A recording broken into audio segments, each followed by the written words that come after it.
Ovo ti izudaram. Moraš izudaram. Šta kaže? Samo Bog. Samo se Boga plaši. Dosta? Dobro. Štovanje. Kako ste? Zdravo svima! Pa povod našeg okupljanja je da otvorimo ove prostorije mesne zajednice koje smo sanirali. Ne znam da li ste bili, da li ste ulazili gore. Ovako, evo vidite da smo zamenili prozore, malo smo uredili taj prostor gde možete da dođete i da koristite svoj prostor. To je vaš prostor, prostor građana Resnika. Prostor je besplatan. Tu nam je kulturno-umetničko društvo koje smo takođe pomažemo kao opština. Inače nam je ideja da sve mesne zajednice saniramo, da dovedemo u red, da one korisnike i zakupce, po znacima navoda zakupce koji su koristili prostor, a nisu ništa plaćali opštini, da izbacimo i da to vratimo građanima. Eto, to nam je ideja.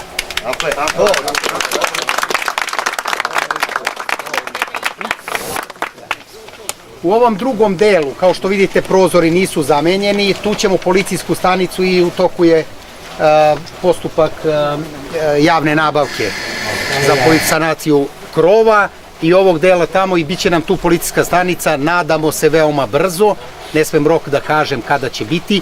Policijska stanica to znači da će biti ne samo policija kao organi reda, javnog reda i mira da nam obezbede, a i to nam treba, već će biti i šalteri gde ćemo moći da izvadimo lična dokumenta, registrujemo auta i tako dalje. Znači da približimo malo stanicu milicije našim potrebama.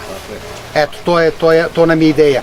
I ono što videli ste, malu ulicu smo ovde već sredili, nameravamo da jezero uredimo i da ga privedemo nameni. To je nešto što opština može da uradi. Sve ostalo, radit ćemo kanalizaciju za Ljubiša Jelenković, ne znam da li ima nekoga iz Ljubiša Jelenković, projekat ćemo uraditi, a para ne znam kako ćemo obezbediti kad budemo videli. Dalje imamo mnogo ulica još u Resniku koje nemaju kanalizaciju, to znamo, u ovom delu pogotovo iza palih boraca tamo. Eto, ali ovo je jedan početak gde mislim da treba da građani vide da smo na istom zadatku i da treba da radimo. Ovo je druga mesna zajednica koja se renovirala, prva je bila u Skojevskom, sada je Resnik, s obzirom da imamo 18 mesnih zajednica, trudit ćemo se da sve mesne zajednice preuradimo, prilagodimo i obezbedimo što lepši prostor za građane koji mogu da koriste svoje prostorije. Da, ovako, ja sam sekretar mesne zajednice Železnička stanica Resnik.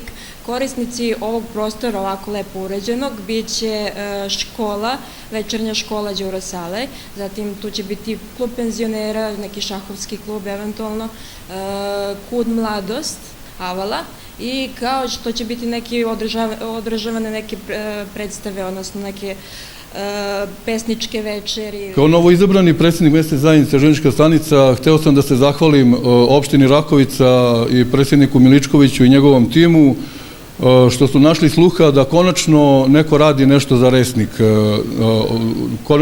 Počeli su od ove zgrade ovde, znači uradili su je stvarno svaka čast gde bi mogla mesna zajednica da funkcioniše, da bi kao servis svih građana radila na tome da sve probleme rešavamo zajedno sa opštinom. Mesna zajednica ovako uređena i preuređena važna je za građane Resnika i za kulturu, i za obrazovanje, i za društvene delatnosti, i za igranje šaha, i za penzionere, i za Crveni krst. Znači, građani Resnika su ponovo progledali. Ovo je stvarno divno, ja se oduševljam sa ovim što je urađeno, znate. Bilo je inače zapušteno skroz. Ovo nije krečno 100 godina, evo sad smo krećili, evo to. Ovo je stvarno za svaku pohvalu.